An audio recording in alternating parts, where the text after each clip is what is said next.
All right, here we go. It's been a very long time since Dr. Paglini's been on the air. But as I said earlier in the show, if you're just joining, nobody, not all the psychics, not all the predictors and the remote viewers and the what have you who have made predictions on this program, have ever had a record that's within miles of Evelyn Paglini's, period. And she's not really a prediction person. It just sort of began to happen on the program, and she hit so many that it began to, send a little tingle down my spine. I mean, big things. We'll sort of review with her some of the things. Parapsychologist Dr. Evelyn Paglini is one of the leading authorities on the occult and the supernatural in the United States, and when she's on this show, the world, I guess. Evelyn began learning natural magic from her grandfather at the age of 4, and is now a psychic, metaphysical teacher, lecturer, consultant. She has set precedent in the Texas court system on a child abuse case with ritual overtones, worked with law enforcement on missing persons and murder cases involving the occult and the supernatural. She is a spiritual warrior.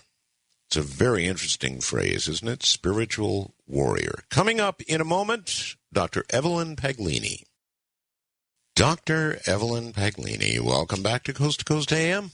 Well, thank you so much for having me. It's a pleasure to be with you and your audience.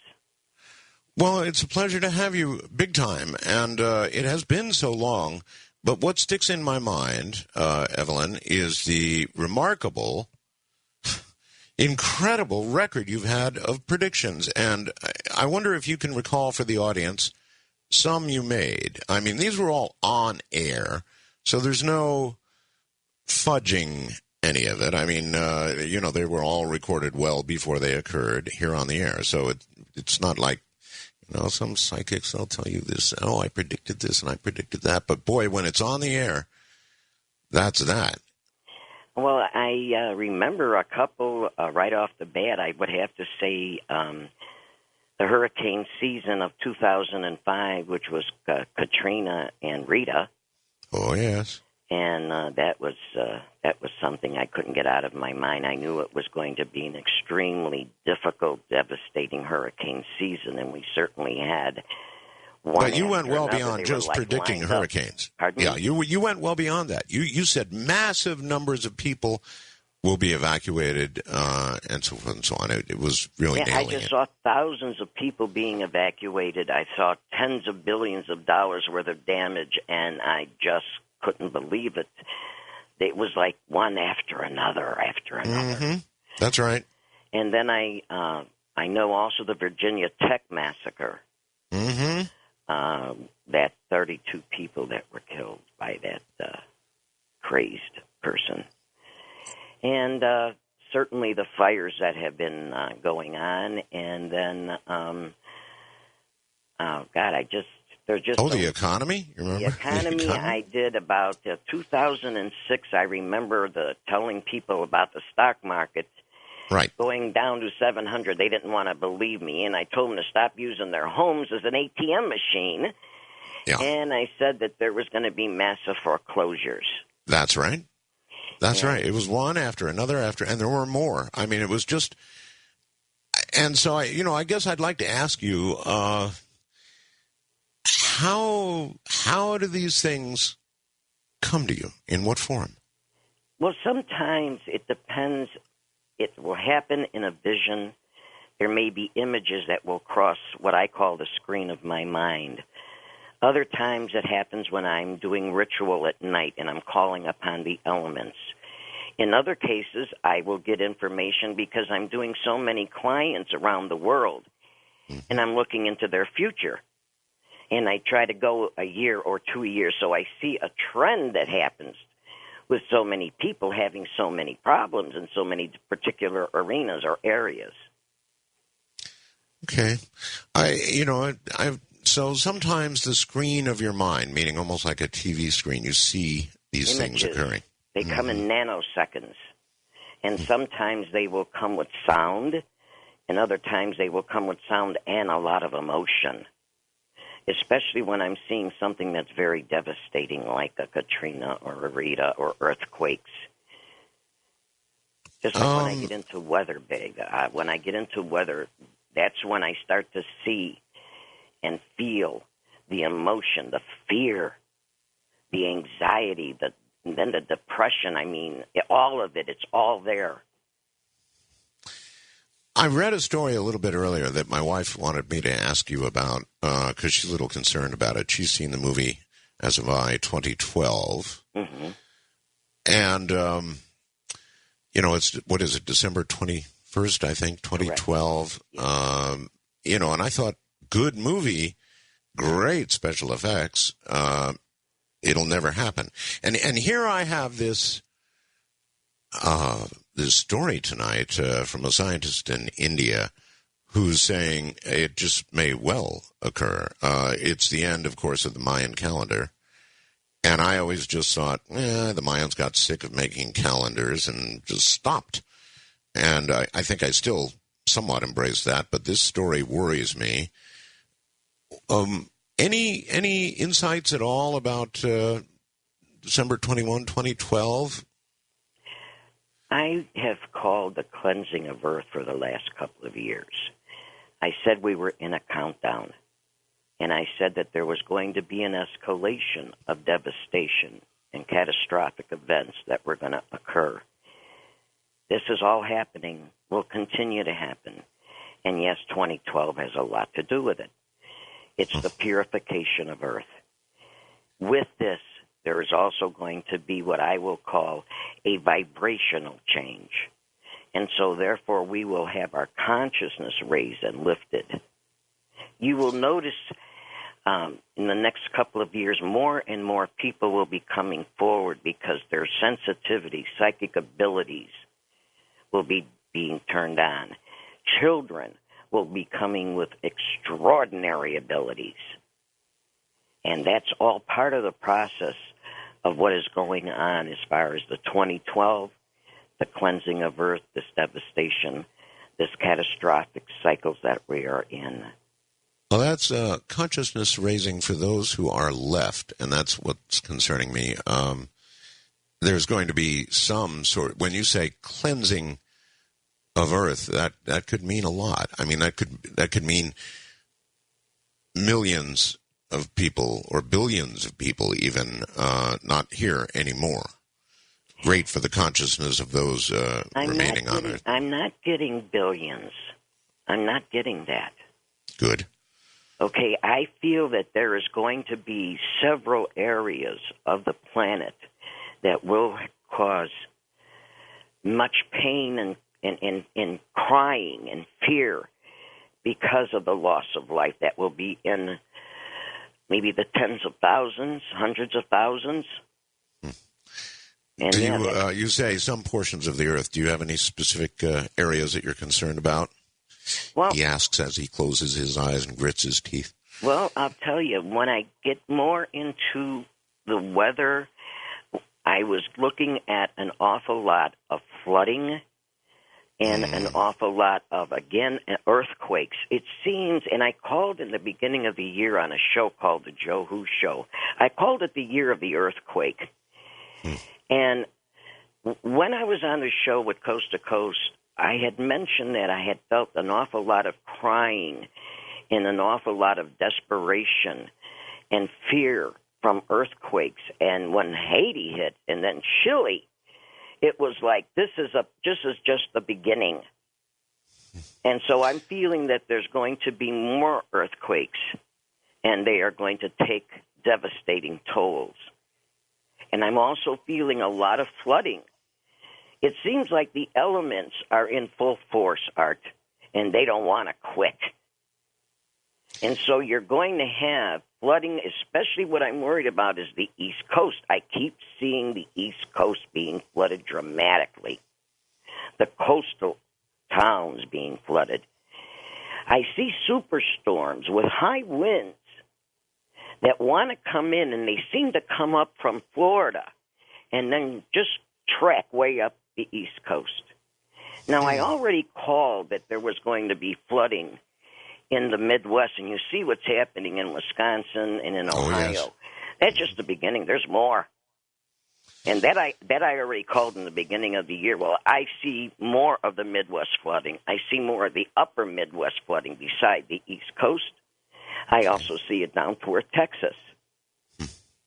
And so I guess that would come with big storms, all right. Yes. I'm getting superstorms. In fact, it reminded me of your coming global superstorm book. Mm-hmm. Because I'm not only getting the rain and the flooding, but the wind. This roaring wind. I mean, it's got to be high mileage to have this kind of roar that I'm hearing. Well, when cold air meets warm air, which occurs in the U.S. Midwest frequently, that's what you get, are gigantic, monstrous. That's what creates these monstrous storms.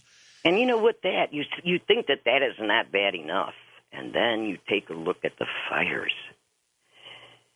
and they continue. Not only now in California am I worried about October and November especially, but I feel that there is going to be fires that are going to be started deliberately. I've said this once before, and I was right.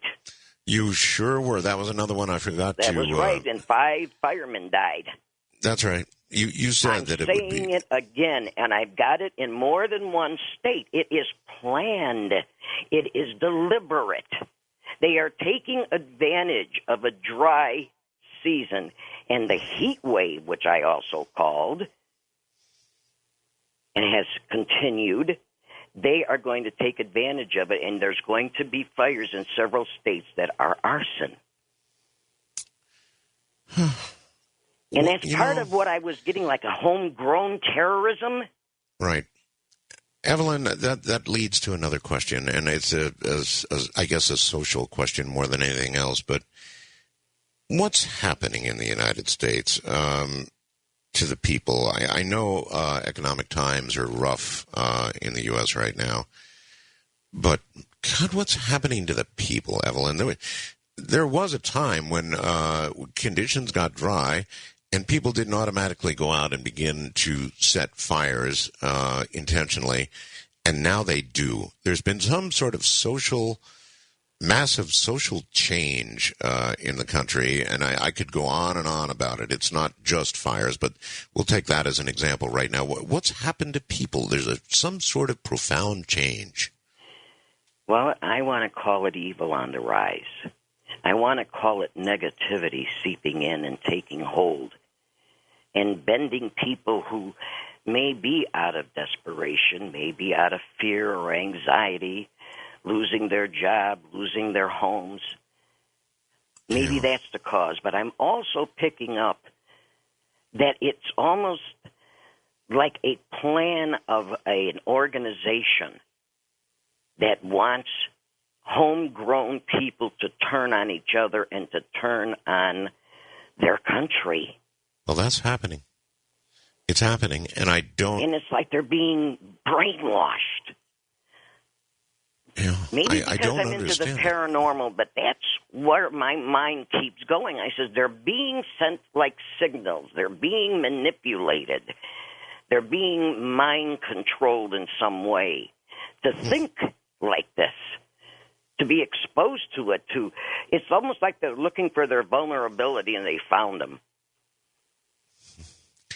It's a mystery to me, Evelyn, what's going on with people in the U.S. It's an honest-to-God mystery. You're a spiritual warrior. What does that mean? I fight evil on all fronts.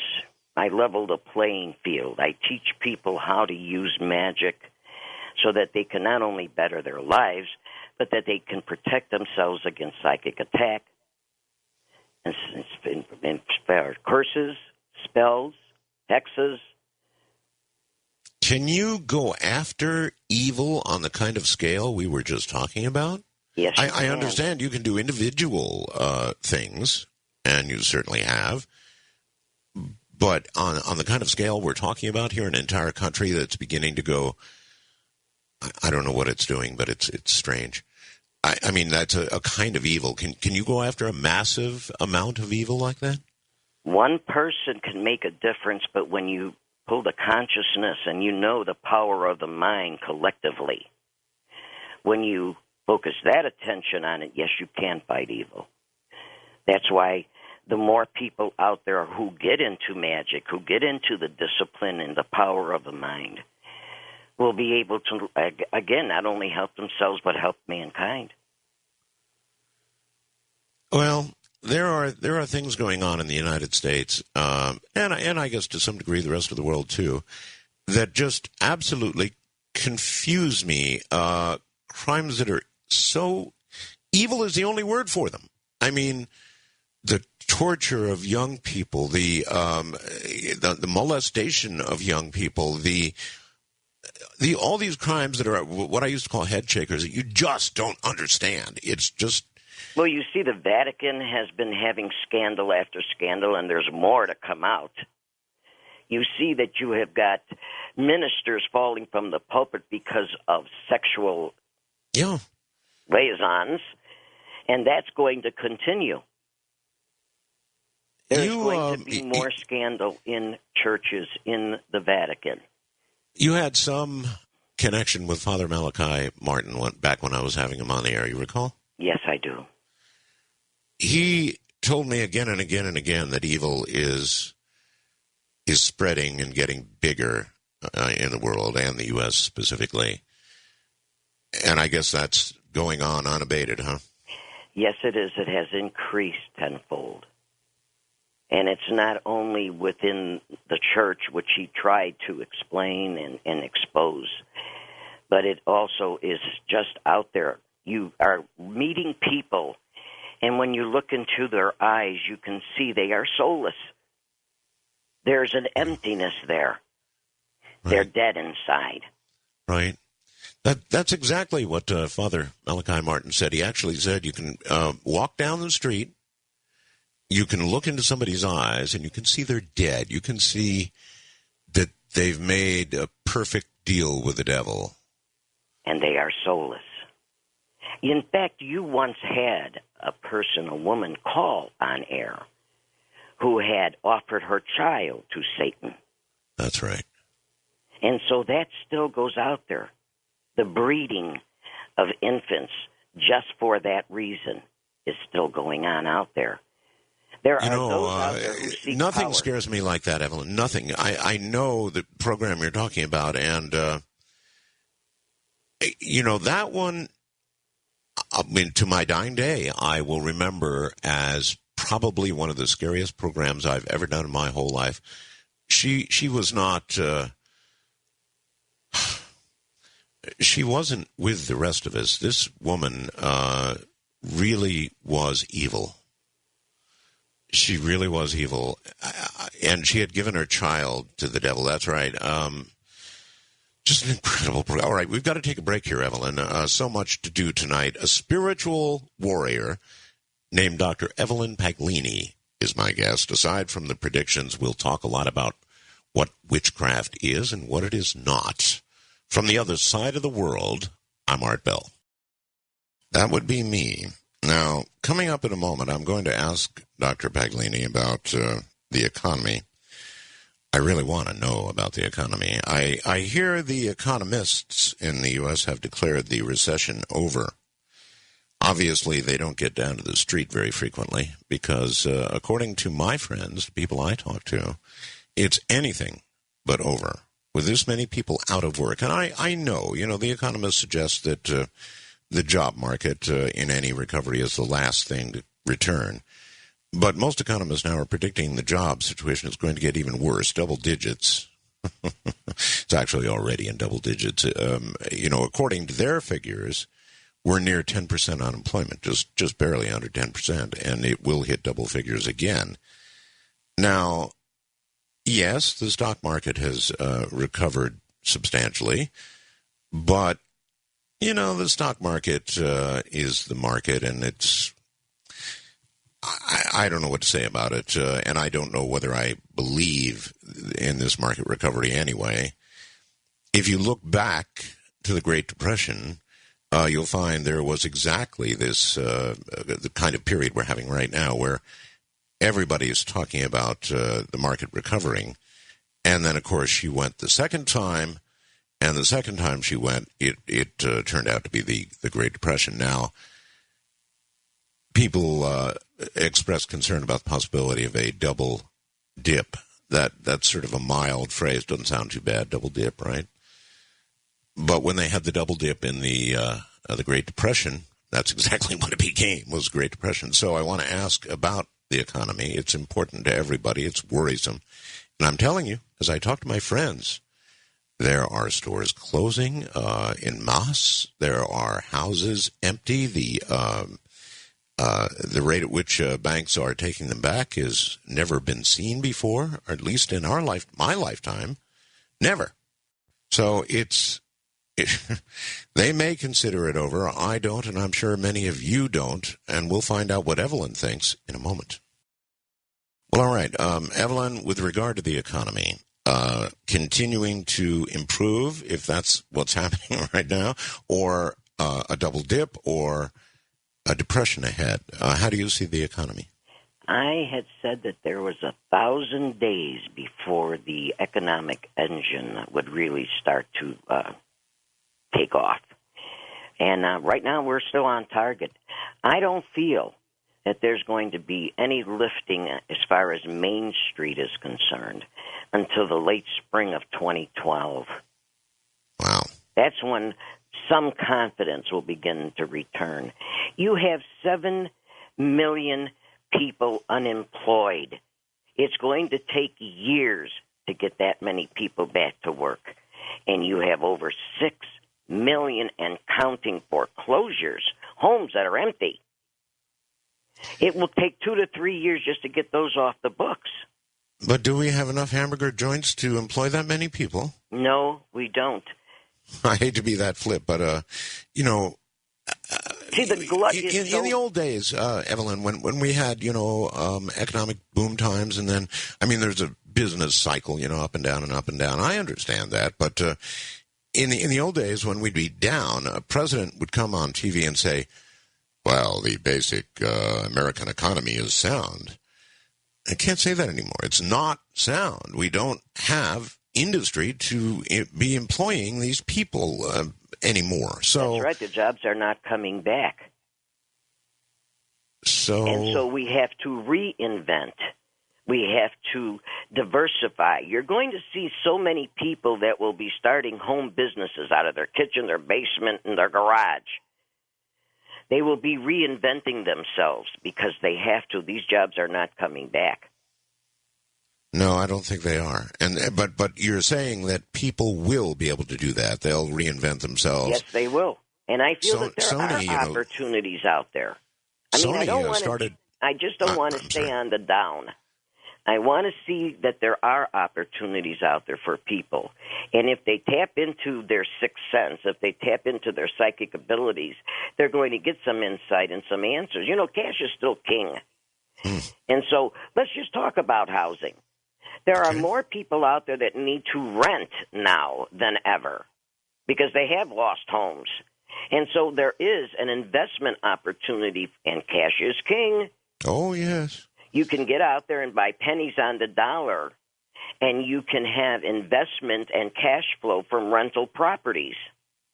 Yes, and all that cash is sitting on the sidelines right now, still scared. That's why it hasn't begun to happen. You would think people would be jumping on these incredibly inexpensive homes to buy, but the loans aren't coming through from the bank, but creative financing is now taking hold. There is that. But even the people with the cash are afraid to make the move because they're not sure it's the bottom yet. So you're saying 2012... Another year and a half, they have excellent opportunities at a buyer's market. Excellent opportunities for the next couple of years. If you had a lot of money, cash sitting on the sidelines, would you begin to buy homes now? Yes, I would. Slowly, very slowly, and I would make an extremely good deals. Yes, there are excellent opportunities out there, not just in home real estate, but in commercial. Mm-hmm. Yes. No, it's true. I know. It's true. So it's going to get better. In your opinion, the economy anyway. Spring of 2012. Between now and then, you've got to tighten your belt. You've got to hold on. They're not going to call this a double dip recession because, according to the official statement, the recession ended June of '09. Yeah. And so they will have to call this maybe another recession. But I feel that we've got another punch coming. That's why I'm saying not until late spring of 2012 will there be breathing room where Main Street starts to feel confident again. But between now and then, you're going to have to tighten your belt. And also, there will be, though, opportunities in construction and in health care because I feel that, well, one, I'm very afraid of this flu season. Oh. Okay? I'm getting a very bad feeling about this flu season. I feel that there will be more deaths than normal. I know we get about 30 to 36,000. But there's something wrong with this flu season. This one is deadly. Oh, boy. And so, well, besides I went out. Our flu season here is opposite of the U.S. We've already been through it. And we all did here in the house, go out and get flu shots. How do you feel about the flu shots? I don't. I'm very hesitant. I don't like what I'm picking up. I feel that everybody should make their own decision, but not me. I won't get one. You won't get one? No. Huh. Even though I feel this is a very bad flu season, next one even worse. But I'm worried about this one. There's something that's bothering me. It hasn't come in quite clear enough. That in construction, and construction was because of all of the devastation that had all the bridges and roads and dams and homes that have to be rebuilt. That's right. And so I felt that there was a big input as far as that was concerned. All your commodities will do well. I had been touting since I've been on since '98, gold and silver and palladium. Thank you. I've made a lot of people money. People listened. And now look at gold. It's pushing 1,300. I know. And I feel that it will definitely keep going up. And that's not because of just the economy, but because of fear. And do you know that there is a movement out there that even wants to get our currency to be not only devalued, but not to be the currency of the world? I know. And that bothers me, too. It's like, again, this underhandedness going on. Well, we have borrowed so much to stimulate that I don't know how we're going to pay it back. I have no idea. And that's going to affect the dollar. You're absolutely right. Can you feel where the dollar is headed? I feel that we are in trouble with the dollar. That's why there's this mass exit. I feel that there will be something that will come in to try to prop it up and stabilize it, but for how long, I don't know. That's why I still like the commodities. I still like gold and silver and palladium because I still feel that I feel that silver is so undervalued. That's the poor man's gold. It always has been. Mm-hmm. And so very definitely I would tell people to put more than 10 or 15%. Well, when you're in another country, as I am, Evelyn, you watch the exchange rates, between local currency and the U.S. dollar, and we can see it changing, and it's scary. It really is scary. And there are countries now talking about, instead of using the dollar, coming up with a basket of currencies for safety, the Chinese currency and some others instead of the dollar. And even though it has not massively occurred yet, there are moves in that direction. I agree, and that's what I'm picking up. And beside that, you have what I'm going to say, I want to call China a problem, not just with the trade, not just with the currency, but with something that is very secretive and sinister that is being plotted. And so I'm going to say, with all of the wars that are going on, Afghanistan and Iraq, the things I would worry about, the places I would worry about, China, Iran, and then Mexico. I call Mexico the war next door. So does NBC. The war next door is the truth. And if you look at what's going on in Mexico right now, God, it's scary. It's the drug cartels, but man, oh man, you're the border have towns. Death, so much death. You're going to have so much fighting, so many out-and-out AK fights, wars, machine guns, the whole 9 yards on the borders. I mean, you're going to think you're watching a movie. Well, one big question is it going to come across the border? Yes. That's why I'm saying the war next door is escalating, and somebody better pay attention, or we're going to lose citizens. And as far as Iran is concerned, I kept on seeing Iran as a serpent swallowing up something. And my feeling is that it's being cagey and laying in the weeds like as if it's going to pounce and swallow. It's like it's going after another country. You mean as in Iraq, for example? Iran is, yes.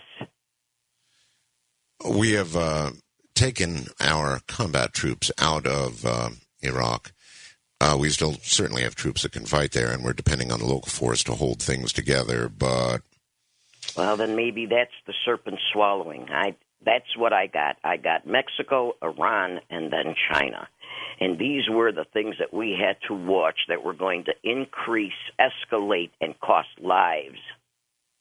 Well, China would be capable of producing economic Armageddon because they hold so much, U.S., so many bonds, so many everything, that if they were to call it or suddenly dump all their dollars, it would produce a sort of an economic Armageddon. Are you concerned about that?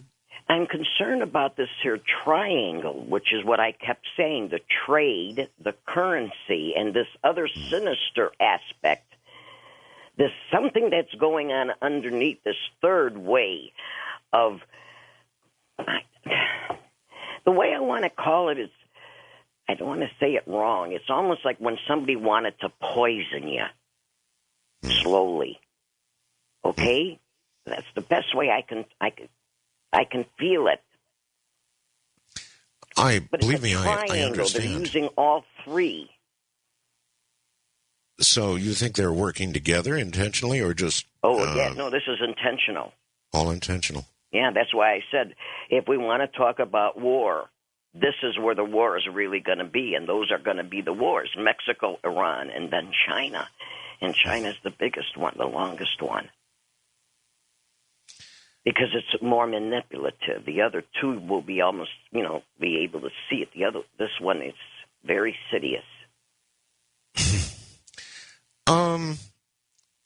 And you still maintain this kind of evil can be combated. Yes, always has been, always will be. Have you gone to work on it? I mean, are you actually working on some of this, trying to change what otherwise may be? Yes, I have been for the last 3 years. I have others out there doing the same. There are so many people out there that are into magic. They see what's happening, and they are using it. And they're using it in order to combat evil. Mm-hmm. Let's talk about magic for a moment. A lot of listeners are quite Christian, of course, and when they hear witch and magic and that sort of thing, they go, oh, come on. So a simple question, but is magic real? Well, magic has always been. It's in every culture, across every continent, throughout the ages. And yes, it's real. And every person has the ability to tap into nature and the elements and to use its vibration and its forces to influence, to manipulate, and sometimes to change or to bring into the physical plane of existence a desired goal. What is the source of magic, Evelyn? I mean, is it... God. It's God? Yeah. God is the one that has provided us with nature and the elements. And So it's nature through God. God's at the one end, but it's nature, because I know that in witchcraft you call on... I call on the elements like earth, air, wind, and fire. Mm-hmm. And I will call on the vibrations and the forces of natural plants and essential oils. Things, I will use the psychology of color. I will Color. take it all, Color has power, color huh? has a vibration. Huh. Everything has a vibration. I know, for example, you use different colored candles, right? Yes. You will use a specific color in order to get a result. And so, like, say you wanted to draw or attract love or stimulate strength and energy, you'd use the color of red. And if you wanted to increase passion, you would use the color of red. If you wanted to remove a negativity, you would use black. If you wanted to, let's say, put a shield of protection around you, you would use the color of white. If you wanted prosperity and growth, then you'd use the color of green. They use it in packaging, okay, in products. They realize the vibration of color. And when you put it around your home, when you're using it in candle burning or in ritual, then each color has a vibration of either of attraction or repelling or protection. What do you say to people who say, look, I'm a Christian, this is nonsense. You know, if you want change, pray to God. Don't light candles. Well, you are, and God has also provided all of nature, the herbs and the essential oils that you use for protection or for attraction are given to us by whom? Mm-hmm. And so why can we not tap into the repellent or the attraction of it and use it for ourselves, for our homes, for our... Let's take love as an example. I've seen a number of movies about witchcraft where, a spell is used to cause somebody to fall in love with somebody else, and it always seems to go wrong. In other words, they seem to, they almost become a stalker of that person. They get so hooked on that person, they think they're so in love with that person that they can't stop. And we're on a break. See, I don't watch the clock, Evelyn. When I get involved in something like this, it gets so wild. So we'll ask about this when we get back. But everybody's seen the movies where, love potion number 9 or whatever is used, and then I suppose abused. Be right back. It is. Love is probably the best reason to be alive, wouldn't you say? I mean, what would the world really be without love? Not much. Not much at all. So love is central to everything. Can somebody have a spell put on them? Can they be made to fall in love? I think the answer to that is yes. We'll ask Evelyn about love in a moment. All right, we're back. Every now and then we lose a connection. It just occurs. It's one of those things when you do a show from the other side of the world. Evelyn Paglini, Dr. Evelyn Paglini is my guest. And in a moment we're going to talk about love.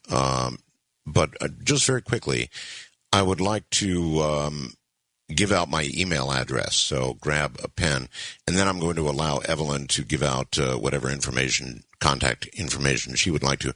If you'd like to get hold of me, I'm trying my best, I really am, to answer my emails, and I'm really putting an effort into it. So if you want to fire me an email, I am Art Bell, ARTBELL, at mindspring.com.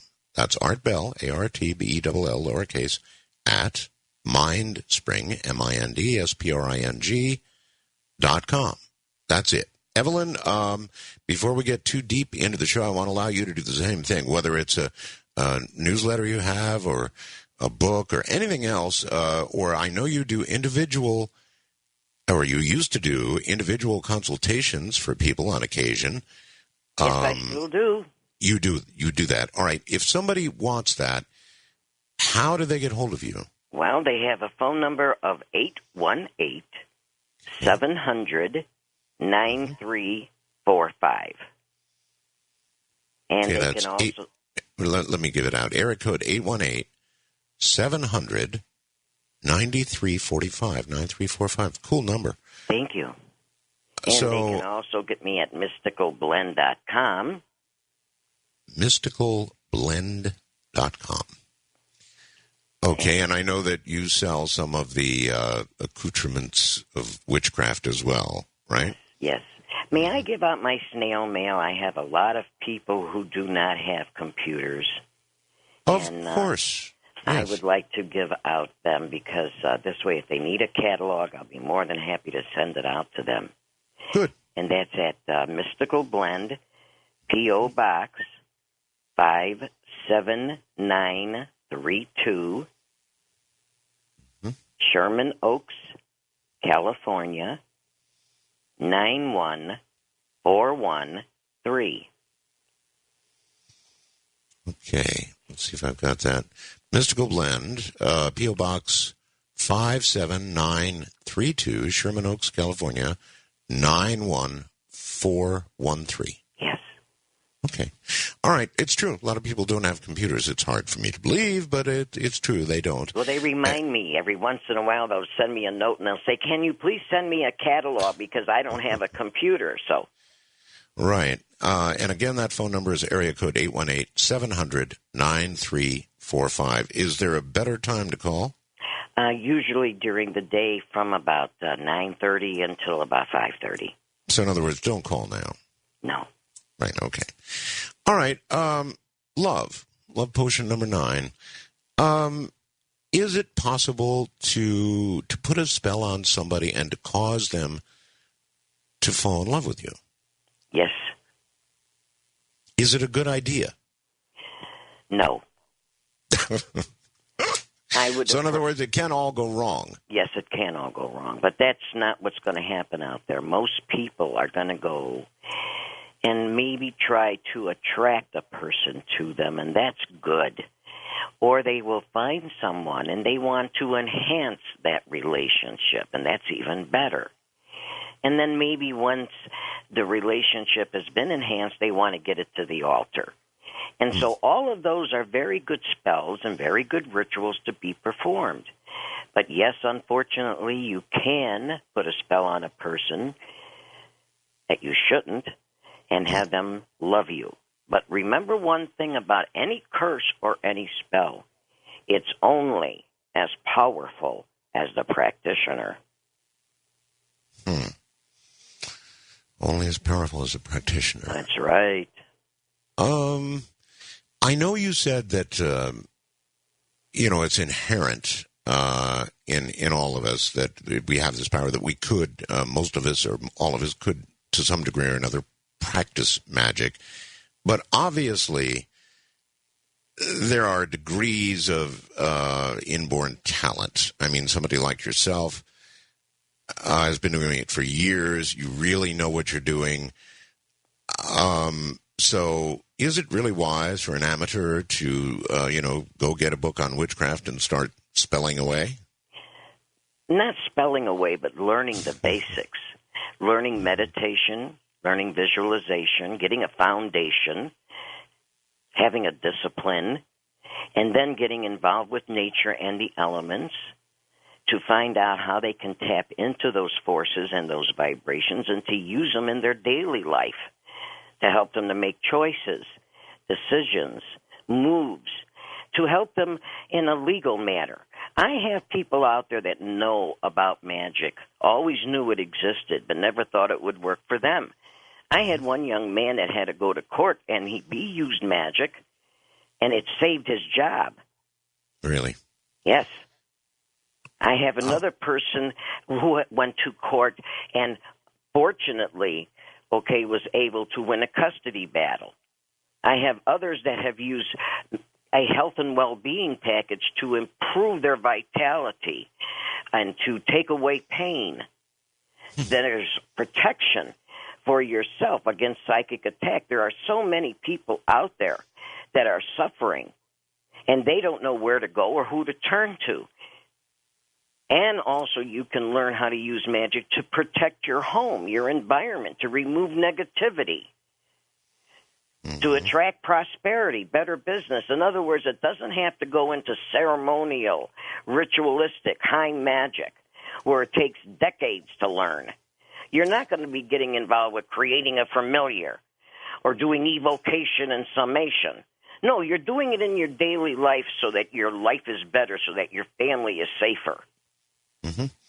Okay, before you came on the air, before we did the show, Bill in Atlantic City, and that's all the identity I'll give, posed a couple of questions. I'd like to read them to you. Dr. Paglini has spoken of her psychic ability. What safeguards does she take to prevent entities from selectively editing the information she receives and using her to disseminate false information? One of the best ways to run a disinformation op is to mix large doses of the truth with small, though significant, doses of disinformation.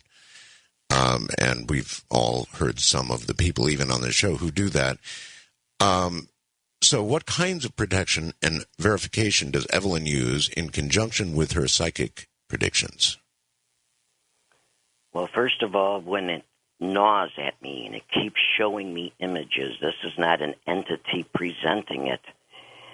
As I said, I do a lot of ritual. I call upon the elements. If I'm going to be using the element of fire in order for me to, let's say, remove or destroy an obstacle, there will be a few moments either before or after the ritual where I get images or visions of fires and where they're at and how bad they're going to be, or if someone is starting them. So it doesn't come from an entity. And I always have a shield of protection before I do any meditation or I do any ritual work. Okay. The second part of his question, I'm an herbalist. I utilize herbs to heal. There's been a long association of herbalism with witchcraft, but I know nothing about that side of it. Could Evelyn discuss the magical side of herbalism? Is there anything to it? And if so, how does it work? Well, there are so many wonderful books out there on herbs that you can use to help yourself. Just a few. I would say bayberry and mugwort. That would be excellent for attracting wealth and success.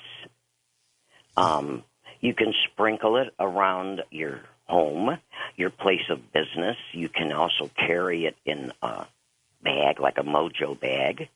Mm-hmm. A gravel root is extremely good to attract a job, believe it or not.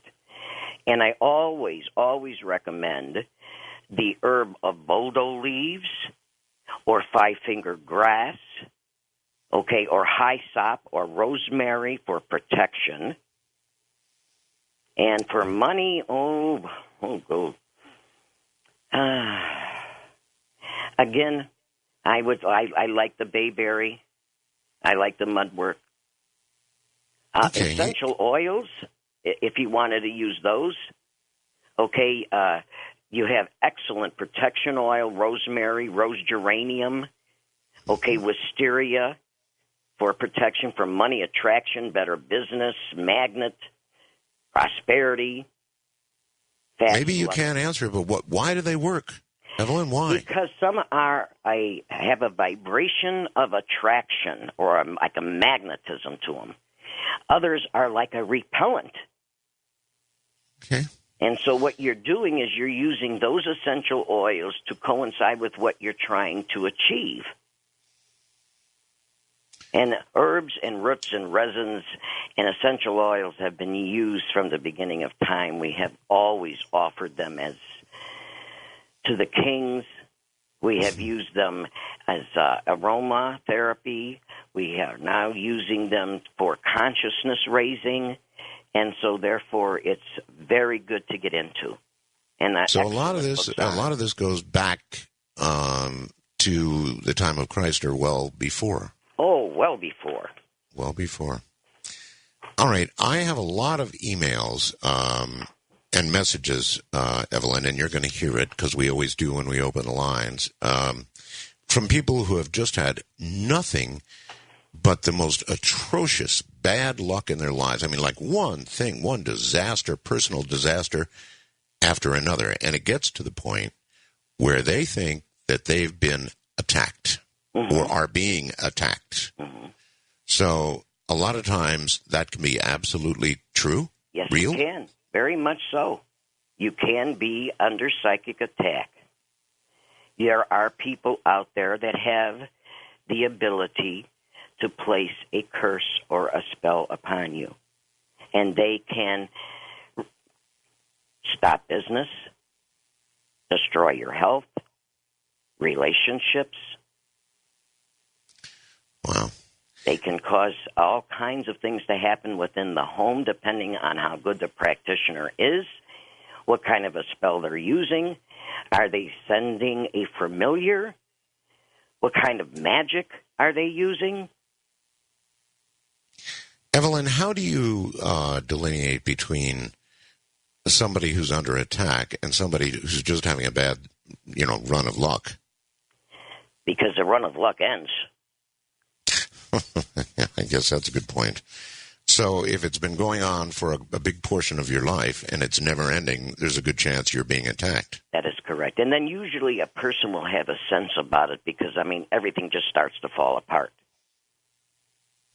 Unless a person is aiming in a specific area, and there are some practitioners who want to destroy your marriage or destroy a relationship, and so therefore other things in other areas seem to be all right. But this particular area is being targeted for a specific reason. Again, it depends on the practitioner and what are they trying to achieve.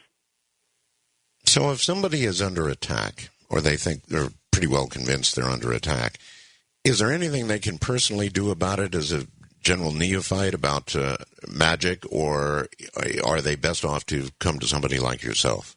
Well, what they can do is a cleansing and a protection or a psychic self-defense. It's a ritual which will remove the negativity and send it back to the sender if indeed it is an individual that is doing the sending, or it will remove the negativity and that which is blocking and stopping you if you are in a negative cycle. And so it's called either cleansing and protection or psychic self-defense. Okay. And what you're doing is removing the negativity and then putting a shield around you that is impenetrable. You can also do that for your home. I've noticed a lot of people have been having a lot of difficulties in their home where they have walked into a home, purchased a home, and it has either a spirit or a haunting or it has negative energy going on, right, and they don't know what to do about it.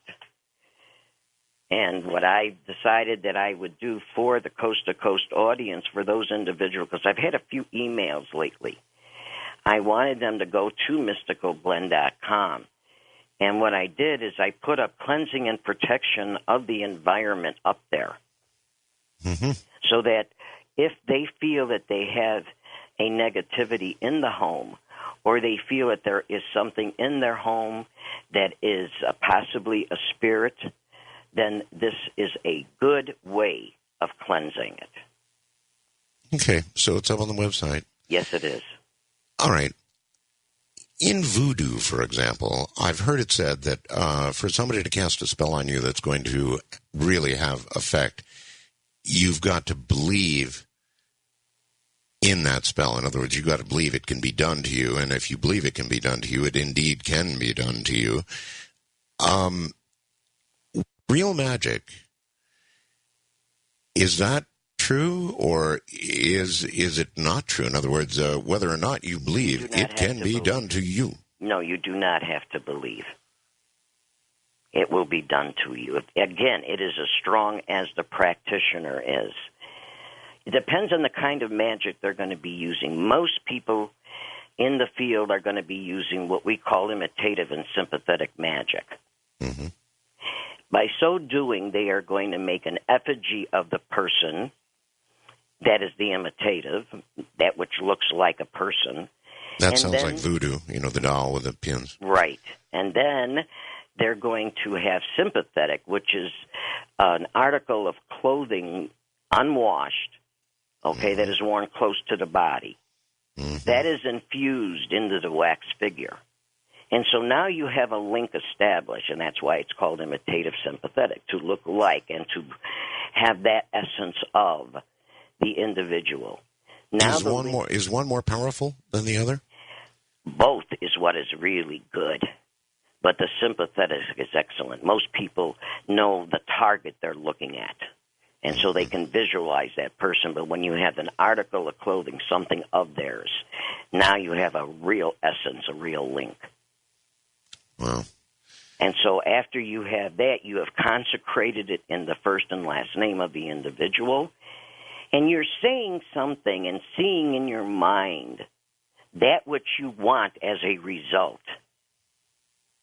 And that's what happens to the person. So be it above, so be it below. You are manifesting into the physical plane of existence what you desire by what you see and what you do to that effigy. Evelyn, what is the difference between what you do and what the Wiccans do? In what way? I use magic, they use natural magic, so do I. I think the only difference is they have a code that it is to harm none. Right. And I'm a spiritual warrior. I don't have that code. So, in other words, if necessity... I fight fire with fire. I fight evil. On past shows, I've heard you kind of get into it with some Wiccans on occasion. And... Well, and I'm not recalling the specifics, but I recall a couple of times you kind of got into it with a couple of Wiccans. Maybe it was over that exact issue. In other words, I believe it is, and I understand where they're coming from, and I believe in what they represent. They just don't understand. I have to do something different.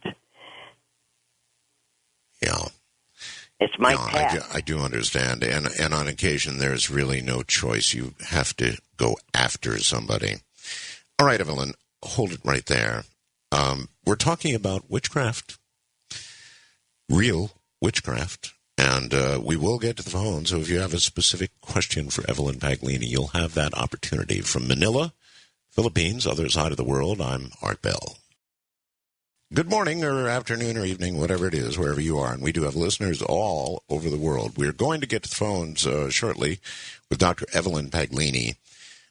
Just a couple of more things. Somebody wanted us to talk a little more about earthquakes because that seemed to be high on Evelyn's agenda. So earthquakes coming up in a moment.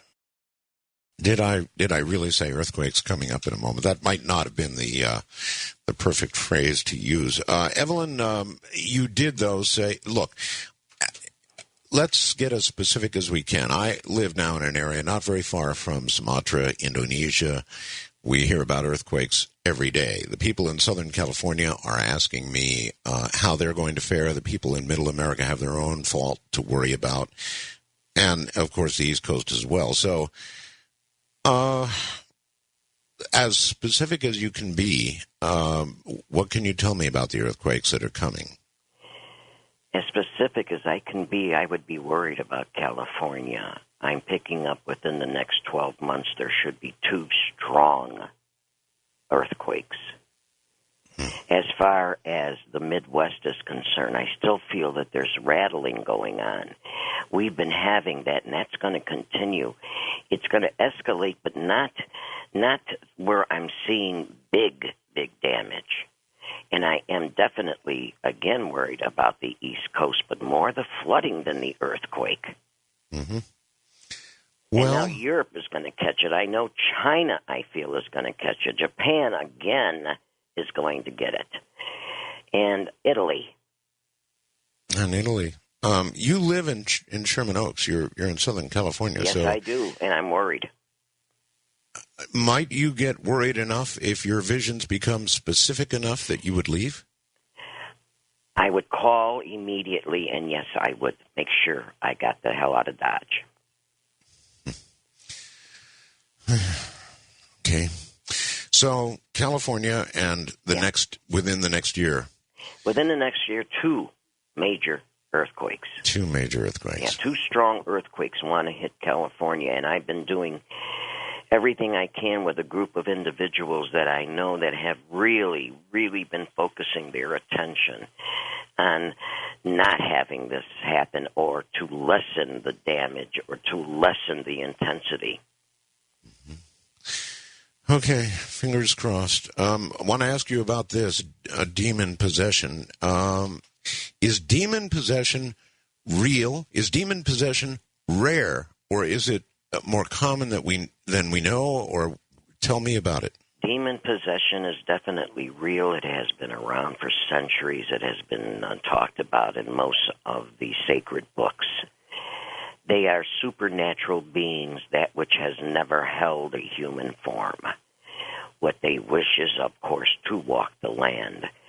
And yes, there is susceptibility, there is vulnerability, and there are those who seek those entities for a specific reason, to gain power, to gain knowledge, to gain riches, and they will offer their souls and the souls of others in order to entice and to enhance what they are asking for.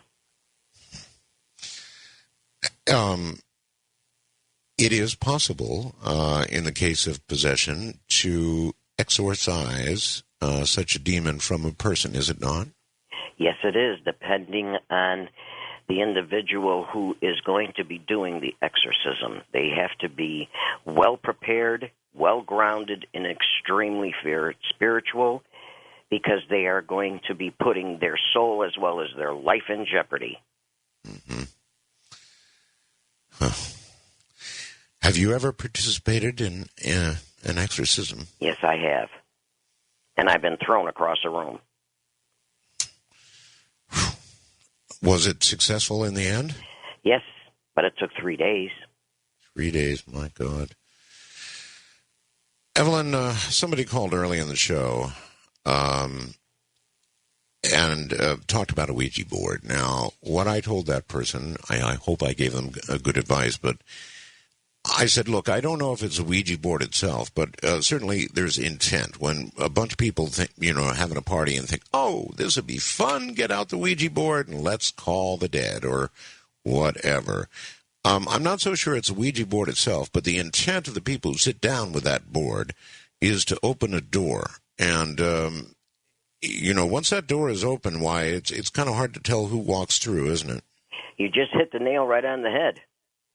It's not the board. What you're doing is you're putting out a call. You are asking for a spirit or an entity to make its presence known, like you do in a seance. And once you in other open words, that a door, seance or Ouija board doesn't make any difference. Don't do it? Don't do it. I'm not saying that there are not people out there who have not had very positive outcomes using the Ouija board.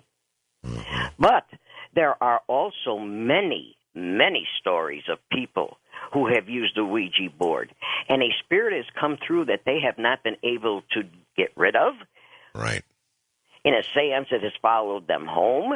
It has infested their home and their family. You have opened up a door. Yeah, I'm not a gambler, and that's what it seems like it is. It's a gamble. Once you open the door, it's a gamble. You don't know who's a-knocking. And if you do not put a shield of protection, if you do not prepare yourself before you go into a seance or before you use a tool that is going to be a portal to the other side, then you are asking for trouble. It's an interesting question. Do you believe in the other side, or is that just a silly question? Of course. Well, I have my moments. I hope heavily for it. I'm 65 years old, so I'm looking closer to the other side than I am, the former side. And it's one of those things that we all wonder about, and without any question, you believe it's there. I not only believe the other side, I believe in reincarnation. I believe that we come back again and again, that this is a classroom and that we are here to learn. I feel that we are all mighty spiritual beings, only here to experience humanness and to grow spiritually. Have you studied Buddhism at all? Not really. Well, there's a lot in common with Buddhism. They believe there's the Bardo and there's reincarnation, essentially. And that is, so it seems like it's a tenet that goes across. I understand religions. Reincarnation was once in the Bible. It was also, in Egypt. I mean, it's across the religions. I often wonder about it, Evelyn. In other words, what is the point of reincarnation if you don't have conscious memories to recall a prior life's mistakes? Then how can you correct them? In other words, what is the value? Because the soul learns, and we still have choices. If we had the burden of our mistakes on our mind, then we wouldn't be making the choices. Free will. But the soul knows. The soul grows. Gotcha. Okay. If you don't mind, let's, a lot of people have questions, so let's go to the lines and try and answer some of them. What say you? Okay. All right, then. Michael in Eugene, Oregon, you're on the air with Dr. Evelyn Paglini in Art Bell. Hi. Hey, thanks for taking my call. Hey, Sure. I agree with so much you're saying, Evelyn. Yes, I had a question about herbs. I don't want to get into a big conversation about drugs and things, but what about cannabis hemp? Is that a healing herb? I didn't hear you, honey. Cannabis hemp. Oh, yes, very definitely. And it can be utilized. Yes, it can. Okay, because there's a big controversy around the world today. The illegality of it and everything. And but you have used that in the past yourself. No, I haven't, but it can be. It can be. Yes. Okay. All right. Well, thank you.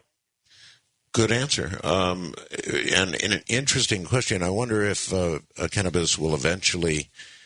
Well, it is slowly being legalized in many states in the U.S. Federal government's not real happy about it, and they frequently rush in and try and change things. But the movement, at least in the U.S., seems to be toward legalization. It is something that just grows in the ground, right? Yes, it is, and it can definitely be used. I've seen a lot of studies, Evelyn, not to get really off track here, but it does seem significantly less harmful than alcohol. Well, it's supposed to be extremely good for health. I'm supposed to be good for individuals who have cancer, who have pain, who have nauseousness. Mm-hmm. And so, cataracts in the eyes, all kinds of uses. That's for true. Glaucoma, absolutely. Right. Glaucoma, yes. So, there it is. And just in these difficult financial times, I was told that if it were legalized, it would provide about $500 billion. That was some years ago. It's probably more now. That would certainly US, help the economy. It certainly would. All right. Let's go to the upper middle, Bismarck, North Dakota. And Patrick, you're on the air. Hi. Hi. I've seen a little bird when I was sitting outside of a bar at around 5 in the morning, and it's called the A-wren, but I know it's a sacred being, and I wanted to know if she had seen it, and there's a few other things that I'd like to mention, like the satanic symbol of Baphomet, and you have the right-hand path and the left-hand path are kind of like a yin and yang thing, and I think most times that you would see an image of Baphomet, it's evil, but I think I've actually seen a benevolent form. But the idea of a neutral energy or a gray energy, like you got your yin and yang, and then a Druid Trinity symbol, which would be like a gray kind of, ominous force that kind of controls the yin and the yang. And I am dealing with psychic attack by people every day. I'm hearing people say "Daga" to me, and that's from the Necronomicon, and I've delved into the Necronomicon, and it has helped me. But I'm suffering with a lot of demons, and I'd like to be a stronger, superior person than I am now. And I've talked to an exorcist in town here, and he's pondering whether you would do it. And usually when I talk to him, I sound like an idiot, but he says I would have to give up all my spiritual beliefs that weren't Christian. And, that doesn't sound like a good compromise for me because I see so much virtue in like Hindu mystical and Buddhism and, but the thing that occurred to me, which would be a blessing there is, I don't know if you've ever heard of animism, but animism is a belief of spirits everywhere, even outer space, inanimate objects, people, animals, trees, whatever, streams and rivers and the sun, But, I think the virtue of animism would be there if I were to turn over to the mystic Christian. And I want to know if she thinks that I should be exorcised the demons by the Catholic priesthood here. Okay, all right, hold on right there. I wonder sometimes, Evelyn, people with psychological difficulties frequently think that they are possessed or, they hear voices or what have you, and how you separate. I don't know whether that managed to come across the radio or not, but we're having a gigantic thunderstorm out here right now. We just had a big crash of thunder. How do you separate the two? Well, you would have to completely do an investigation, have a conversation with the individual, find out the background, what's been going on, if they've had any problems before in the past. If it's a complete interrogation, practically. But what this young man is talking about, he's given me so many things to ask. First of all, as far as the pentagram is concerned, okay, he's talking about Baphomet, which is the goat of Mendes, and there is no neutrality there. There is no gray. And as far as the pentagram, if it's 2 points up, it's satanic. And so there is no gray. If he wants to find a trinity going, that would not be the way to do it. And as far as demon attack, he hasn't told me what kind of attack he's under, what is the symptoms, what kind of things are going on with him. Is it happening in one place? Is it happening at night? Is there anything that is going on with his skin? Are there any lesions? Are there any bumps, bruises, scratches? In other words, I'd have to really ask a lot of questions before I could tell him. He sounds like he needs definitely psychic self-defense. I don't know about an exorcism. As far as the gentleman that he recommended or is recommending to him to give up his spirituality, that I don't trust at all. How many people sitting in psychiatric institutions right now around the world do you suppose don't belong there from a spiritual point of view? In other words, they've been under attack or are under attack, and it's seen as a psychiatric illness? 40 to 45%. Good Lord. It's very misunderstood. You try to talk to somebody, even if it's a counselor, a psychiatrist, even a priest, most of the time, they will not believe it. Mm-hmm. They don't want to believe it even exists. There's a man out there that all of his life went through all of the martial arts, loved it, was drawn to it, didn't understand why, and yet today he knows why. Because the last few years he became under psychic attack, and he is now a spiritual warrior. But he needed to know the discipline of the mind to be able to fight the kind of evil he is up against now. Evelyn, he also mentioned a bird at the beginning of the call.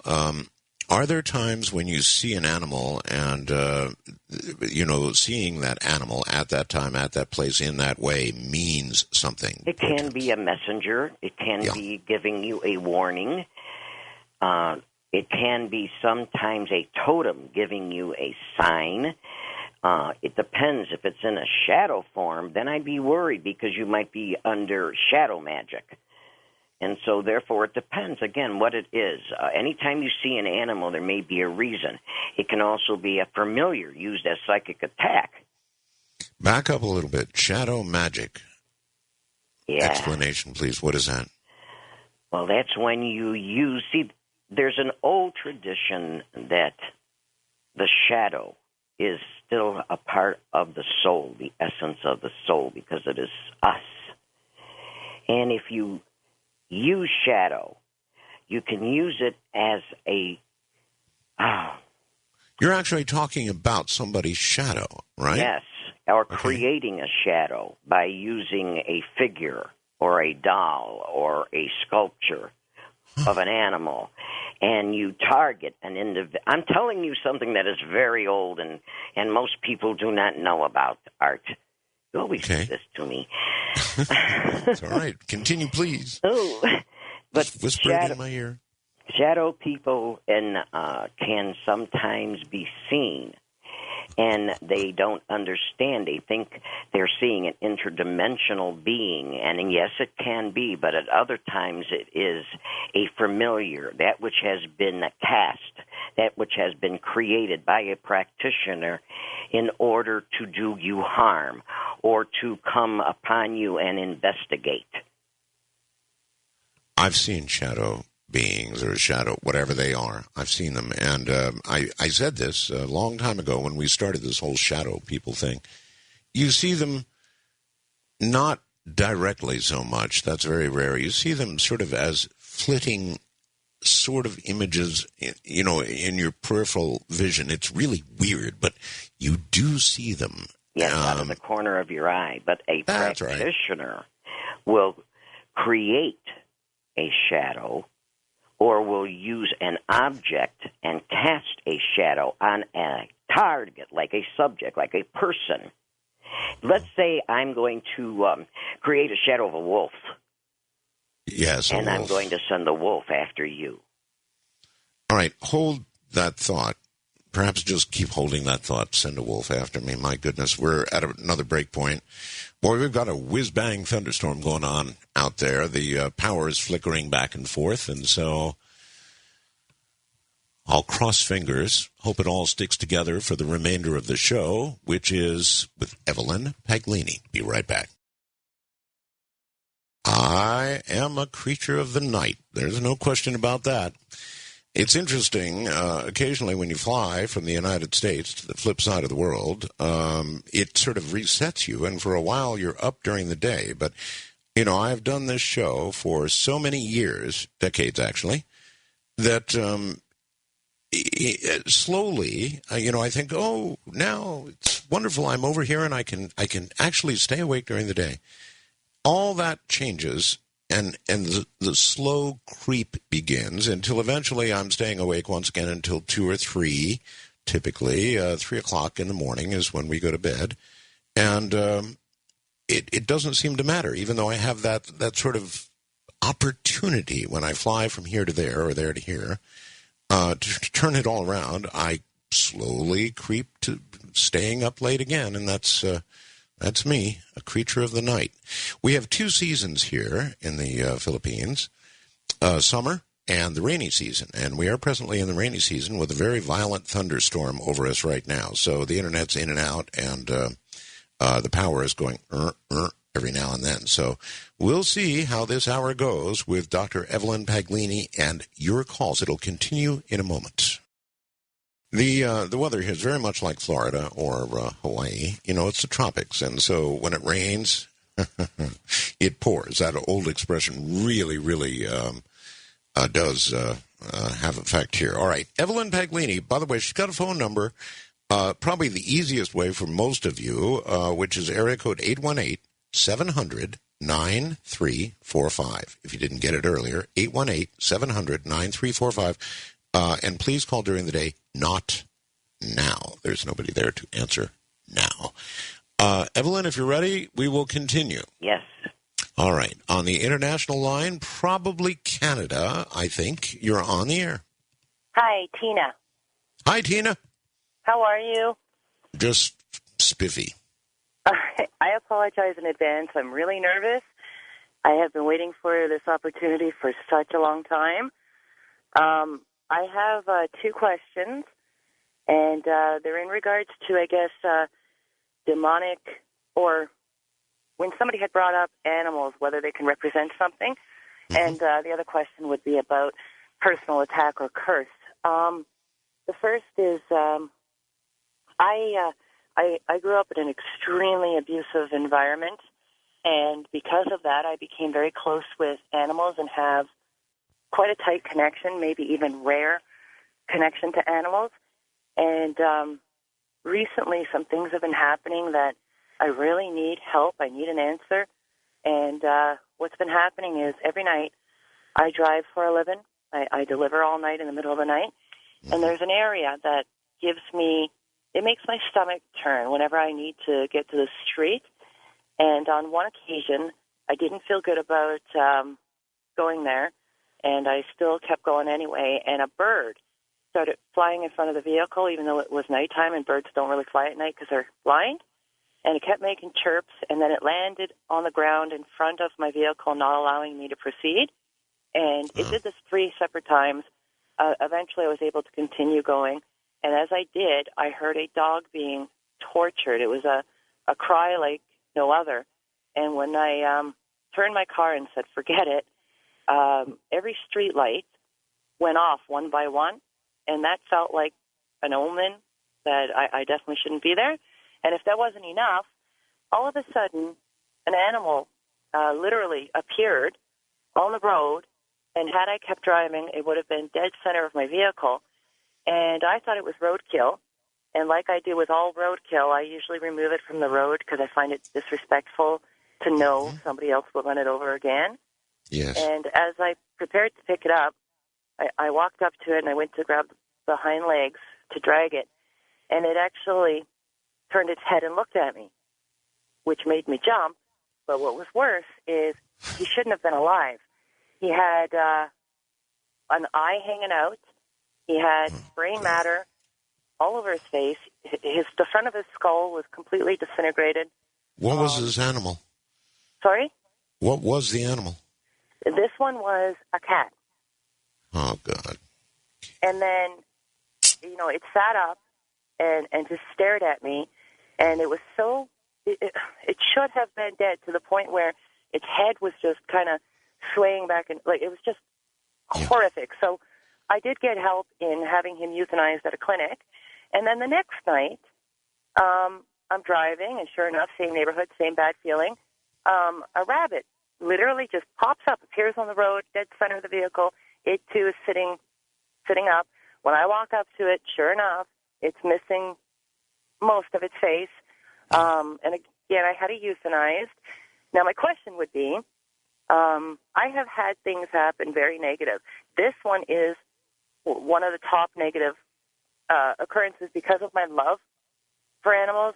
And some of the negativity, I'm wondering if it came from my own biological mother, because when I was young, she was the source of all my abuse. But she used to curse me literally outright, verbally saying, I hope you have a daughter, and I hope when you do give birth to a daughter, I hope she's hell, and I hope she breaks your heart.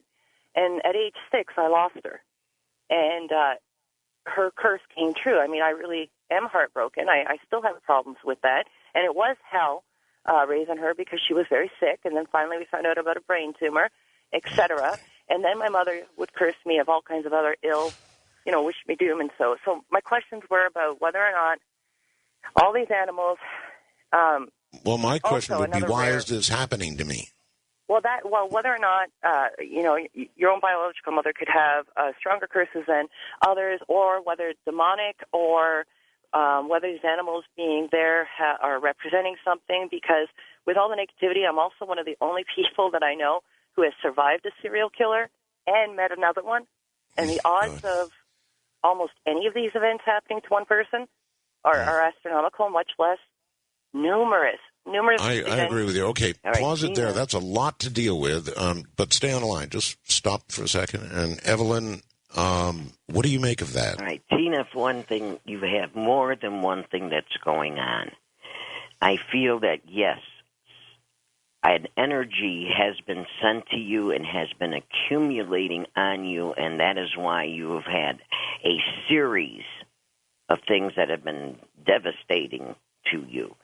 As far as these animals are concerned, I got the distinct feeling that one, if not two, gave up their life to save you. And I felt another was a warning. But I know, I feel it in my soul that you were stopped for a reason and they gave their life for you. And I think if you had continued, you would have had an accident and not have walked away from it. How about that, Tina? Oh, okay. Yeah, that feels better than what the church people told me. They told me that something that negative would represent more to do with having problems with demons torturing me, because growing up, oh my God, the stories I could tell you. But well, that I told you have two things going on: a negative energy that has been sent to you and has been accumulated. I said that already. Two Evelyn, separate things going on here, honey. Yeah, could her mother have without being a practitioner as you are, she sounded like she put a curse on her daughter. It's a demon seed. It's like the evil. If you wish it upon and you continually visualize it and send it, yes, because it's a thought form. And it becomes real. And yes, it will manifest on her. She needs a hell of a cleansing. And your recommendation to her, She Evelyn? needs a hell of a cleansing. Okay, mysticalblend.com. Let's go to the wild card line. Without knowing the name and the city, you're on the air, so give them to us. Art Bell, Ms. Hi. Dr. Paglini, God bless you. This is Cornelius from Alexandria, Louisiana. I love your Art and George and your call screener, Gina. Y'all are all great. Look, Thanks. Art, I was the one that predicted if the Saints win the Super Bowl, it'd be the end of the world. So what I wanted to ask Dr. Paglini, if the Saints go undefeated this year and win the Super Bowl, will it be the end of the world? And one more question, will Iran and Israel go to war? And I'll take my answer off the air. God bless you all. Okay, there you have it, Evelyn. We have prayers that the latter will not happen. And as far as the end of the world is concerned, no, there is the cleansing, but no, not the end. We just have to love one another, help one another, and get through these times. That's a good thing to wish for, and it seems more remotely impossible to occur every day almost. There's so much negativity, so much. That's why collective mind. I hate to reach out and use the 60s bad vibes, but boy, they're growing. I agree. Okay, wildcard line, you're on the air with Evelyn Paglini and Art Bell. Good morning. Hi, Art and Evelyn. My name is Joe. I'm calling from Long Beach, California. I was wondering, several years ago, before I was ready to move out of Los Angeles and back home, to move from Los Angeles to back home, I was told by a girl who claimed to be psychic that there was a lot of negative energy being sent my way, and that if I didn't leave soon, that it would manifest and somehow hurt me. And I had just a week or so after that, I was in a really bad car accident. And I was just wondering, is there a way to tell if that is actually, if that was the truth, or and it seemed like there have been other weird bad things that have happened to me after that event. I don't know if it was the energy being sent by my roommates at the time.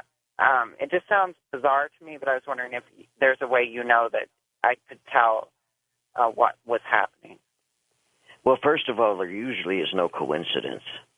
Okay. And for it to happen that quickly, that to me was reinforcing what was being said. You were given an option, and it said if you stay, things are going to get worse. And so maybe your path was, for that time, not to be here. Uh-huh.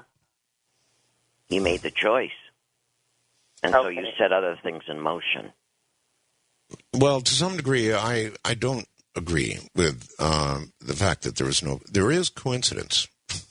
There is coincidence, but not in that after way. Day after day after day, right? No, and the woman was very specific to her. Yeah. So let's go to the whatever it is. I guess west of the Rockies, perhaps, first time caller line. How about that? You're on the air. This is Hi. Brittany.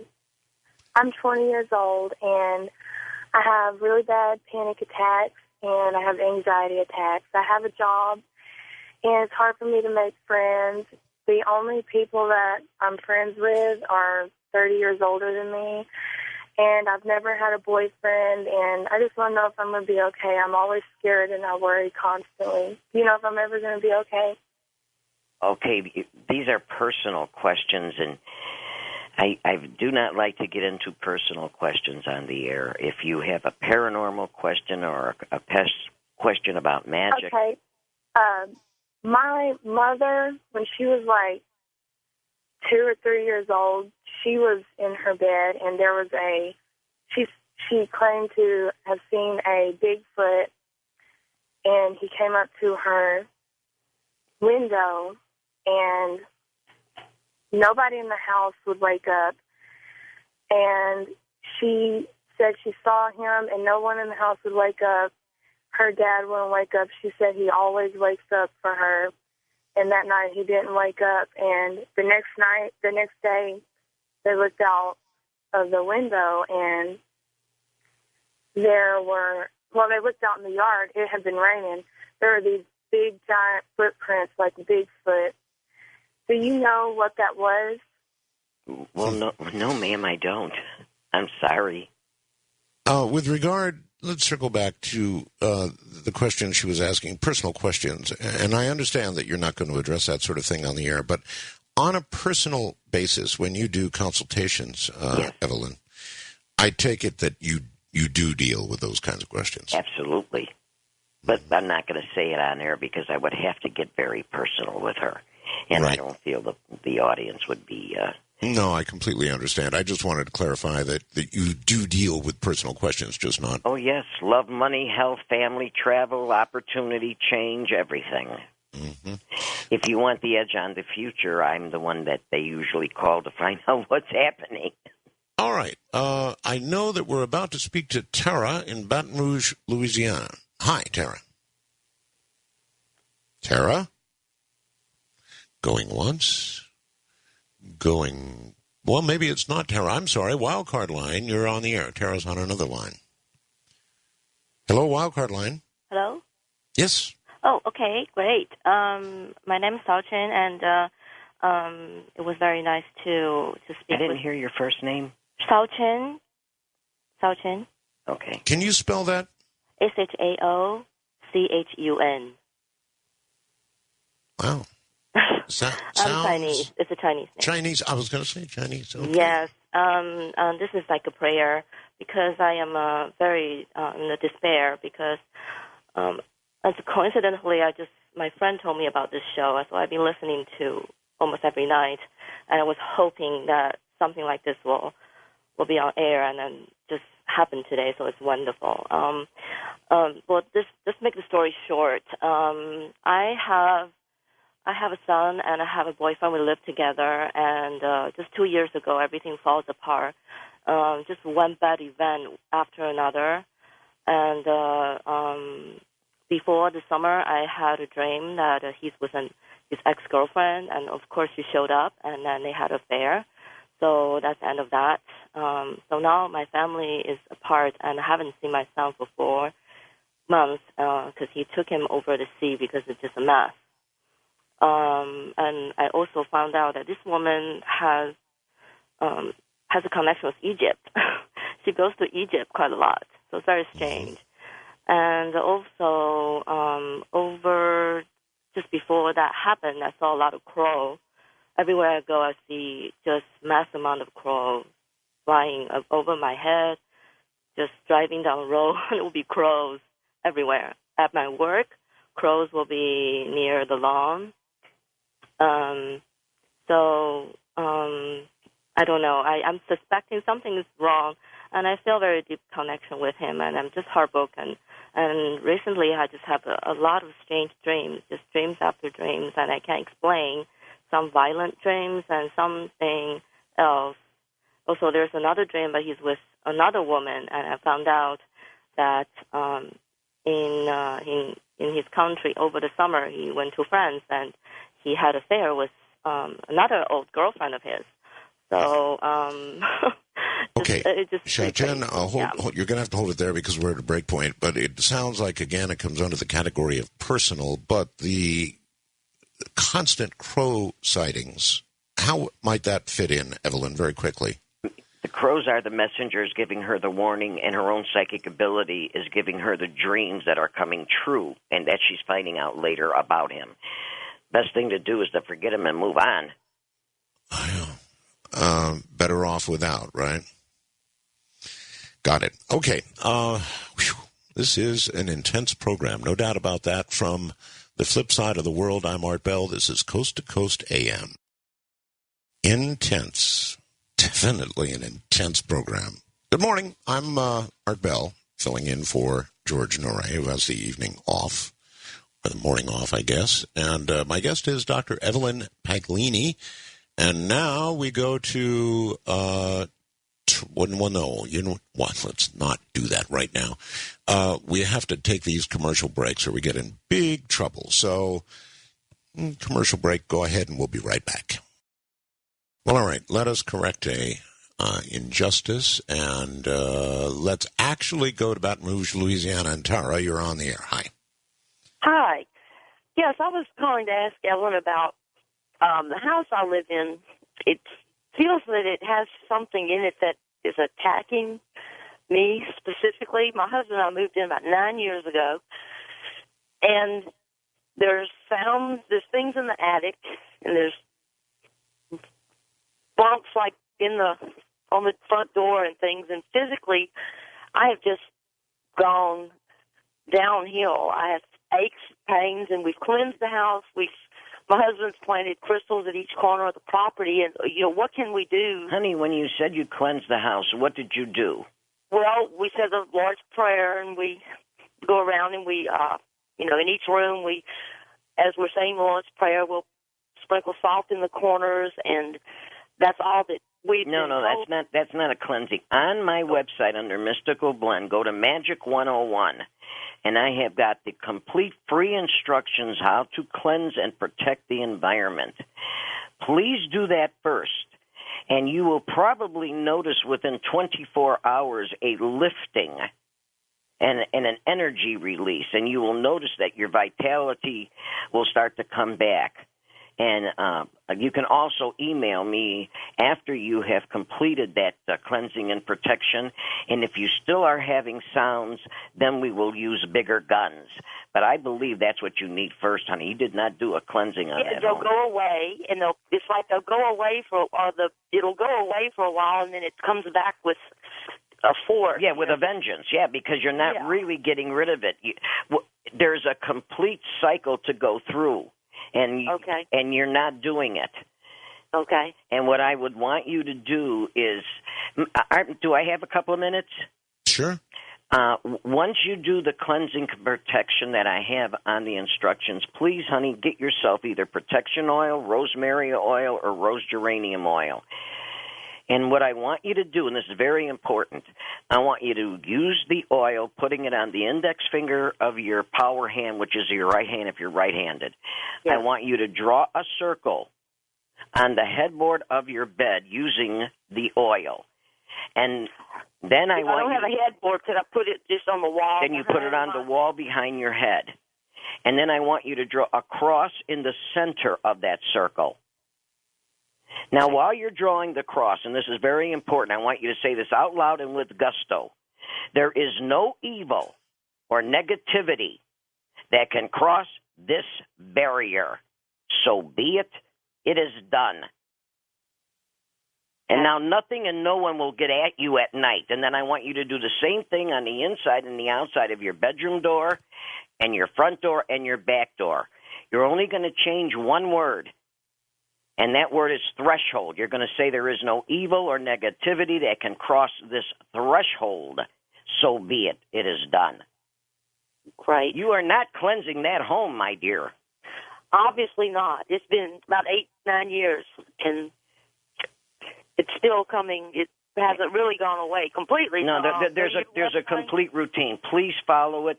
All doors must be closed. All windows must be closed. You can only open up one door or one window in the back of the apartment or the home. You will feel a buildup of energy as you go through the cleansing, and that is why you are pushing it toward the back of the house and eventually out of that window and that door. Again, the entire instructions is on my website under Magic 101. Thank you. Thank you very much. You know, Art, so many people out there have moved into an apartment and don't realize, or a home, and that they should cleanse that home before they move in, or that apartment, because walls have ears. If people have been fighting and arguing in that home, it's going to seep in to the walls. If people have been sick for a long, long time and suffering, that too is going to be there.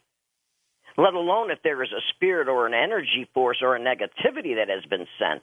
So you must cleanse the home, because it'll start fights, arguments. It'll drain you of energy. It'll make you sick. It feeds off of you. You know, Evelyn, there must be a lot of truth in that, because in many, if not all states, when you buy a home where there's, I don't know, been a murder or a haunting or something like that. Or someone died in the home. Or someone died, you're required by law to be told of that. I have a client that has lost 3 deals because his mother died in the bedroom. And once a cleansing is done, you will be able to breathe in that home. But right now, even if someone would buy it, I would not want to live in it until it was cleansed, because anybody living in there is going to get sick. That woman was there for 2.5 years dying of cancer. It is you can cut it with a knife. You can walk in there and cut it. I understand. So please, people out there, cleanse the home. It's a very simple task, and you will notice the difference immediately. And then you can bring in good energy.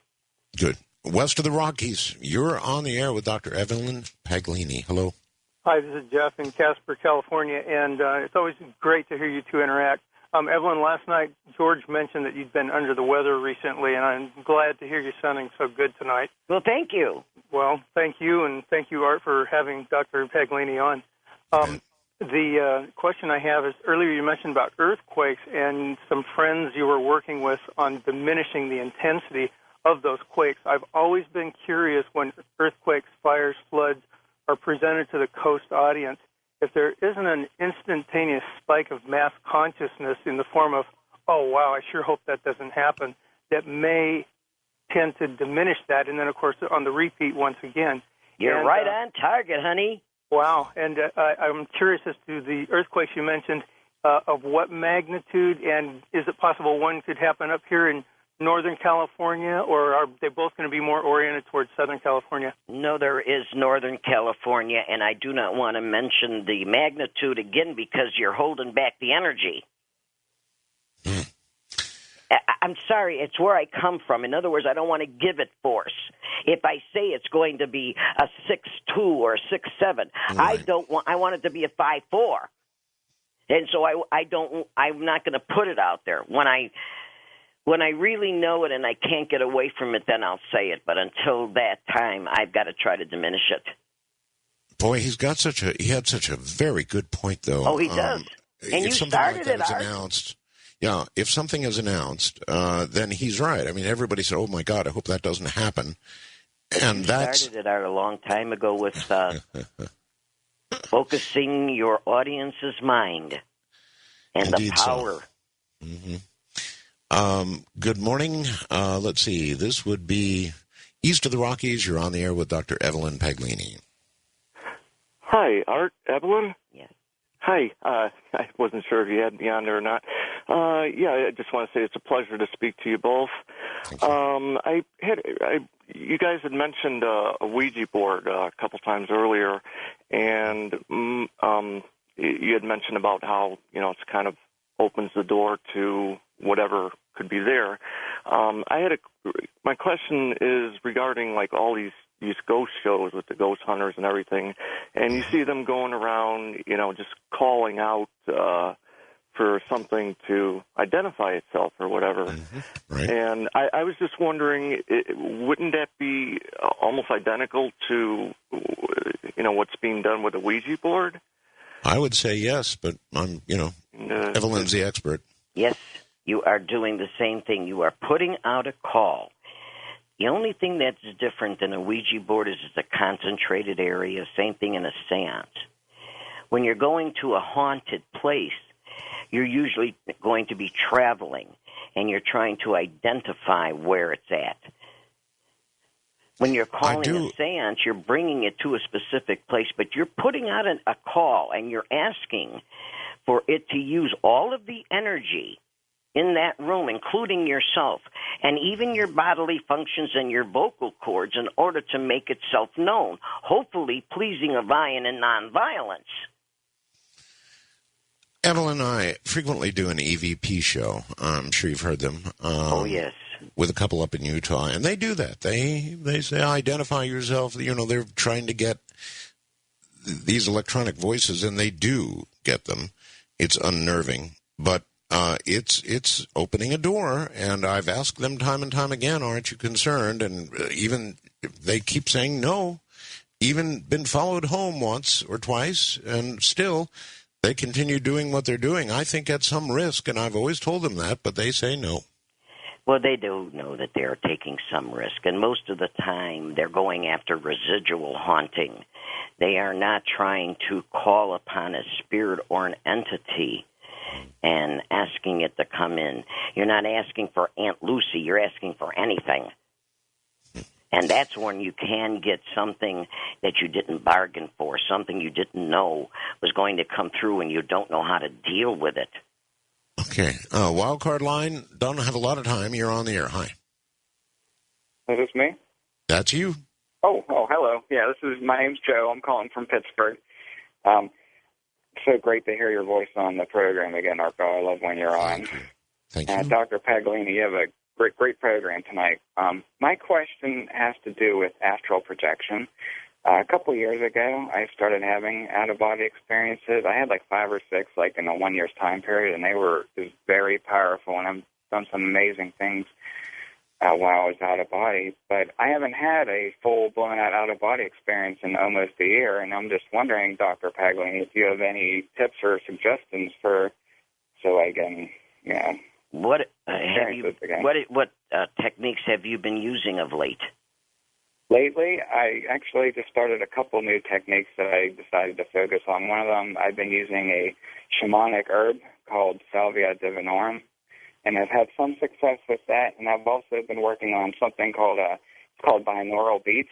It's like brain synchronization, if you ever heard of that. Yes, I did. I'll tell you, with the brain synchronization, why don't you try using this? In your mind's eye, picture yourself on a trapeze, and while holding the bar swinging out. And do this every single night until you really swing so far out that you absolutely let go. Yeah, I actually... And that will help you. That will help you out very quickly. Yeah, I actually have been having some success with that. But, very good. Have you ever heard of the shamanic herb, the Salvia divinorum? Yes. Any information you can give on that? Because I've been using that recently, and it's an amazing herb, and I just wonder what information you can give on that. Unfortunately, I cannot. No, sir. Okay. Evelyn, is there any... I've done shows over the years on out-of-body OBEs. Mm-hmm. Is there any danger in out-of-body experiences? Well, most of the time people are going to be traveling to a specific destination. Sometimes they will go way out, but there is no real danger. You're always going to come back. That's what they say. And I've always wondered about that, so you two say that. Interesting. Mary in Tarzana, California. You're on the air with Dr. Paglini. Hi. I have a success story for Dr. Paglini, and then I have a very quick question. And, Doctor, you gave me a telephone reading several years ago. You told me that if I killed myself, which I was planning to do, that I'd have to come back and live this whole freaking life over again. And I didn't want to do it because it's been hard enough the first time, and that has kept me alive for several years. So thank you. You're welcome. But the question is there any way that from this lifetime we can sort of program our next lifetime? I think in living it, you're programming it. Oh. In the choices that you make. In your heart, you know you've done better. Oh, yes, I do. I wouldn't want to learn these lessons again. And so, therefore, you have already climbed the steps to make the next round better. Oh.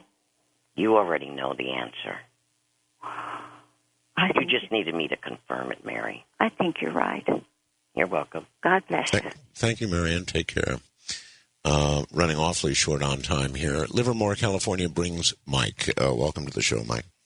Oh, good evening, Art. I'll try to keep this short as possible. My wife is very intuitive, and it's basically she feels what others feel in pain mostly. The best way to describe it, a friend of mine, my wife was really distraught, feeling like she lost her best friend, everything else. She didn't know what it was. She's crying. A half hour later, a friend calls, says his wife died. She feels it from the other side, too. We're in Tennessee. We're visiting some Civil War historical places. We're in this house. There's a tour going on. At one point, we were standing in a room by ourselves, and my wife turned pale white, and I'm looking at her, trying to figure out. She's having trouble breathing. Finally, I grabbed her and pulled her away from that spot. She started breathing again. The tour guide came back out of the other room, started describing what was going on in this room. She said that somebody had gotten shot in the neck and bled to death in that spot. We looked down, there's blood on the floor. My daughter, at one point we were going to a football game in the morning. My wife looks at me and says, I can't go. Okay. At this point, I've learned to believe her. When she says she can't do things, she can't. I go to the game. So in other words, intuitive empathy. Yes, exactly. She's feeling what others feel from the other side, from here and now. And I get home from the football game. She says, we have to take my daughter to the hospital right now. My daughter came home in the morning, went to bed. My wife got up, went into her room. She's running 105 temperature. My wife put her in the bath, iced her down. Mm-hmm. My daughter at the time, she said she's at her friend's house at night. In the morning, she woke up. She was saying, Mom, don't go to the game. Don't go to the game.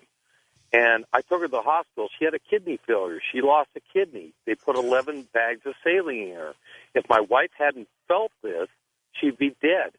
My question is there any way she can control it? She has no control. She just gets these feelings, and she doesn't know where they're coming from. Unfortunately, it's very difficult. It is a training process that has to go on, a discipline.